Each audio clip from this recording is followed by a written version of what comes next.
don't normally show their students. And so I put a statistics on here. Like father, like son. Okay, so most importantly, I want my students to not only focus on solving the problem, but to focus their efforts on a goal. Rob, to me, never seemed like he had a goal. He always just wanted to solve his problems in the best way possible, and he never focused on, oh, hey, I want to be a teacher. Oh, hey, I want to be a scientist. He just kind of did what he thought he should do. And so the U.S. Census shows that 22% of sons that had their father present during their teenage years were more likely to work for the same employer by the time they were 30. Although Skeet was in jail, Rob did visit him very often, and he was a very present influence in his life, even though he was in jail. And that was from the Atlantic Media. And then also more than a third, 34% of parents in state prison reported that during their youth, their parents or guardians had abused alcohol or drugs. Mothers in state prison were more likely than fathers to have had this experience. Fewer parents in prison reported having a parent or guardian that had abused alcohol or drugs. But anyway, it just shows that most people fall into what their fathers do, or mothers. It was both.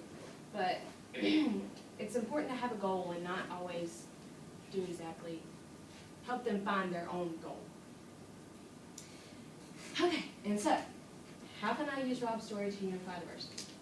So in my opinion, I think the main diversity in this book is circumstance.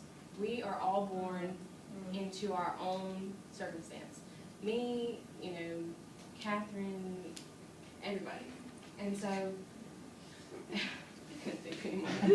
Everybody. And so I defined it. I said circumstance can be defined as a fact or an event that makes a situation the way that it is. And so, as a teacher, each student we receive will come from one circumstance or another, which can be categorized by, I guess I didn't finish that, religion, culture, wealth, etc. And so I feel that the main way to unify our students that are also diverse is to show our students to find common ground. Each of us, although we're different and from different circumstances, does not mean that we don't have anything in common, doesn't mean that we can't find a way of unity. And I actually, this morning, I was in class, and there was a girl who was sitting in front of me, and she had the shirt on that said unity, and it defined it. And it defined it as a state of being in full agreement, a condition of harmony. And so I just thought that I would share that with y'all because I saw it this morning and I was like, this is perfect. And so differences are a part of life, and I feel like it's important to tell our students that to make one lasting, long friendships instead of 400 people that show up to your funeral that only know pieces. And so also it's all right to rely on others when you have a problem you can't solve. Rob wanted to figure it all out on his own, and I feel like it's important to rely on ourselves and our students and our friends whenever things get tough.